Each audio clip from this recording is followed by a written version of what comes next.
आज हम आप लोगों को डीएनए के बारे में बताएंगे, जिसके अंतर्गत डीएनए का पूरा नाम क्या है, डीएनए कहाँ पाया जाता है, डीएनए की खोज किसने की, डीएनए की आकृति क्या होती है, डीएनए की संरचना कैसे होती है तथा डीएनए के कार्यों को बताएंगे। तो पूरी जानकारी प्राप्त करने के लिए मेरा पूरा वीडियो ध्यान से अंत तक देखिए, और यदि अभी तक हमारे चैनल को सब्सक्राइब ना किया हो तो सब्सक्राइब जरूर कर लीजिए।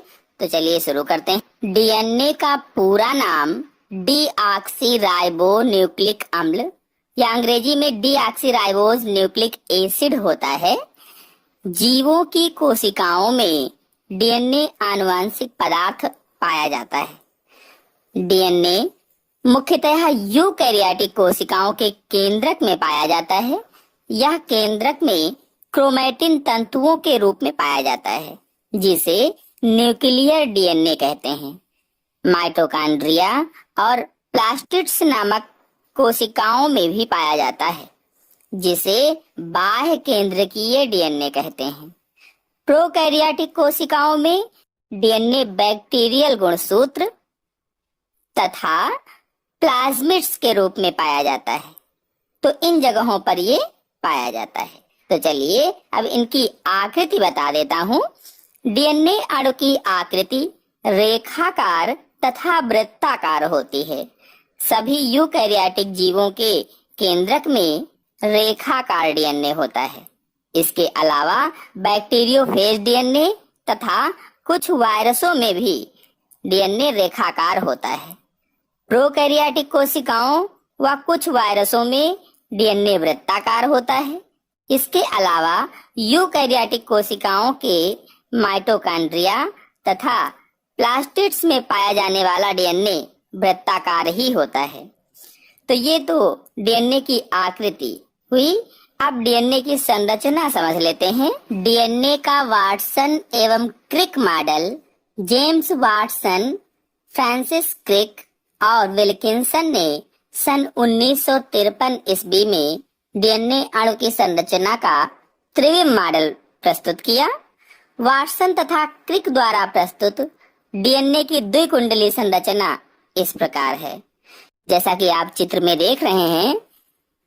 इसमें दो परस्पर जुड़ी सर्पिल कुंडलिनी पॉलीन्यूक्लियोटाइड श्रृंखलाएं या सूत्र एक ही केंद्रीय अक्ष के चारों ओर स्प्रिंग की भांति ऐंठकर कुंडलिनी अर्थात डबल हेलिक्स बनाती हैं। अथवा इसको इस प्रकार कहें, डीएनए अणु न्यूक्लियोटाइड की दो लंबी श्रृंखलाओं का बना होता है, जो एक अक्ष के चारों ओर विपरीत दिशाओं में घुमावदार सीढ़ी के रूप में कुंडलित होता है। इन श्रृंखलाओं में कई हजार तक न्यूक्लियोटाइड हो सकते हैं। दोनों श्रृंखलाओं में शर्करा फास्फेट दंड की ध्रुवात्मक दिशाएं प्रतिमुख होती हैं। प्रतिमुख का मतलब है अपोजिट होती हैं। दोनों समांतर श्रृंखलाओं के शर्करा अणुओं के बीच स्थित नाइट्रोजनी बेस के अणु परस्पर कड़ियों से जुड़े होते हैं। इन कड़ियों में केवल दो प्रकार के बॉन्ड होते हैं, दो प्रकार के बंध होते हैं। एडेनिन थाइमिन अर्थात ए बॉन्ड टी और दूसरा ग्वानिन साइटोसिन अर्थात जी ट्रिपल बॉन्ड सी बंध होता है। लेकिन एक बात याद रखें कि ए अथवा टी का जी अथवा सी से बंध नहीं बनता है। एडेनिन और थाइमिन के बीच दो हाइड्रोजन बॉन्ड तथा साइटोसिन व ग्वानिन के बीच 3 हाइड्रोजन बॉन्ड होते हैं। अर्थात ए एवं टी के अणु परस्पर 2 हाइड्रोजन बंधों द्वारा यानी ए डबल बॉन्ड टी तथा जी एवं सी के अणु परस्पर 3 हाइड्रोजन बंधों द्वारा यानी जी ट्रिपल बॉन्ड सी द्वारा संयोग करते हैं। डीएनए अणु में प्यूरिन न्यूक्लियोटाइडों की कुल मात्रा पिरिमिडीन न्यूक्लियोटाइडों की मात्रा के बराबर होती है। अर्थात A plus G equal to T plus C के बराबर होती है।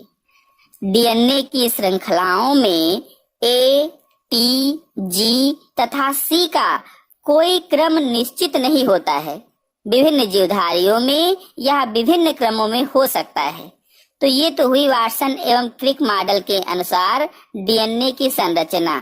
चलिए अब डीएनए के कार्य बता देता हूँ, जिसमें से पहला है डीएनए जीवधारी के आनुवंशिक लक्षणों को एक पीढ़ी से दूसरी पीढ़ी में पहुंचाता है, अर्थात माता पिता के लक्षणों को संतानों में पहुंचाता है। दूसरा है डीएनए कोशिकाओं की समस्त जैविक क्रियाओं को नियंत्रित करता है।